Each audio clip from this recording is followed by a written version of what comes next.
రాష్ట్ర ప్రభుత్వం కూడా బడ్జెట్ విడుదల చేస్తుంది. లోటు బడ్జెట్తో ప్రారంభమైందా, మిగులు బడ్జెట్ అనేటిది అవుట్ ఆఫ్ క్వశ్చన్స్ అయిపోయినాయి అనుకోండి. ఇప్పుడు వెల్ఫేర్ ప్రోగ్రామ్స్కి దేనికి ఎంతెంత కేటాయించారు, ఇవన్నీ ఒక స్పష్టత ఉంది.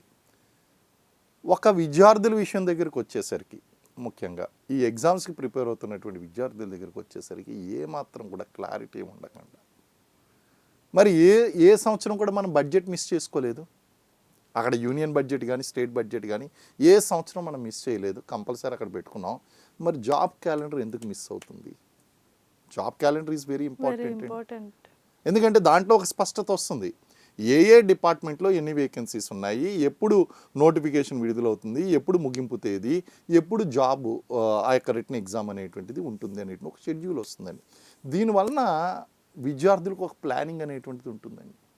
ఎస్, నా వయసు ఇప్పుడు 22 సంవత్సరాలు, నేను 23, 24 ఈ ఎగ్జామ్ కోసం ప్రిపేర్ అవుతాను.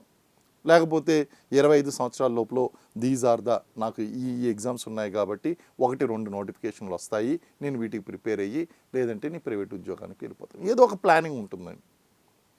సో ఇది చాలా ముఖ్యం. అసలు ఎప్పుడు ఏం చేయాలి, ఎందుకంటే మనం ఓన్లీ గవర్నమెంట్ జాబ్స్ కొట్టి ప్రిపేర్ అవ్వకుండా సైమల్టేనియస్లీ పీజీ చదువుతూ ఉంటారు, లేకపోతే వేరే ప్రొఫెషనల్ కోర్సెస్ చేస్తూ ఉంటారు, అకాడమిక్ కోర్సెస్ చేస్తూ ఉంటారు. ఇవన్నీ కూడా ప్లాన్ చేసుకోవాల్సి ఉంటుందండి. ఒక స్పష్టత అనేటువంటిది రావాలి. జాబ్ క్యాలెండర్ విషయం దగ్గరికి వచ్చేసరికి తెలుగుదేశం గవర్నమెంట్ ఆంధ్రప్రదేశ్లో ఏం చేసిందంటే, మేము జాబ్ క్యాలెండర్ ప్రకటిస్తున్నాం అని చెప్పేసి లోకేష్ బాబు గారు, ఎమ్మెల్సీలు అందరూ కూడా ప్రకటించారు.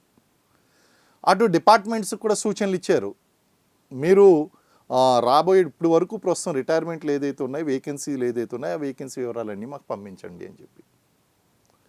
ఈ జాబ్ క్యాలెండర్ ప్రాసెస్ అనేటువంటిది ఎలా ఉంటుందంటే అండి, ఫస్ట్ వేకెన్సీస్ యొక్క లిస్టు పంపించడం. లిస్టు పంపించిన తర్వాత ఫైనాన్స్ డిపార్ట్మెంట్ యొక్క క్లియరెన్స్ తీసుకోవడం. క్లియరెన్స్ అంటే మీరు రిక్రూట్మెంట్ చేయబోయేటువంటి వ్యక్తులకు జీతభత్యాలు ఇవ్వడం కోసం మా దగ్గర బడ్జెట్ ఉంది అనేటువంటి ఒక క్లియరెన్స్, ఫైనాన్స్ డిపార్ట్మెంట్ యొక్క క్లియరెన్స్. అది ఇచ్చిన తర్వాత దాన్ని ఏపీపీఎస్సీకి కానీ టీఎస్పీఎస్సీకి కానీ పంపించడం, వాళ్ళు ఎగ్జామ్ కండక్ట్ చేయడం. వీటినన్నింటినీ దృష్టిలో పెట్టుకుని జాబ్ క్యాలెండర్ అనేటువంటిది రిలీజ్ చేస్తూ ఉంటారు. పోలీస్ డిపార్ట్మెంట్లో సబ్ ఇన్స్పెక్టర్ వేకెన్సీస్ ఇన్ని ఉంటాయి, కానిస్టేబుల్ వేకెన్సీస్ ఇన్ని ఉన్నాయి, డిఎస్సి వేకెన్సీస్ ఇన్ని ఉన్నాయి అని చెప్పి. మొదట ఏమన్నారు అంటే 2026 జనవరి 1కి జాబ్ క్యాలెండర్ విడుదల చేస్తాము అన్నారు. జనవరి 1 వెళ్ళిపోయింది. తర్వాత ఉగాదికి రిలీజ్ చేస్తాము అన్నారు. ఉగాదికి రిలీజ్ కావడం లేదు.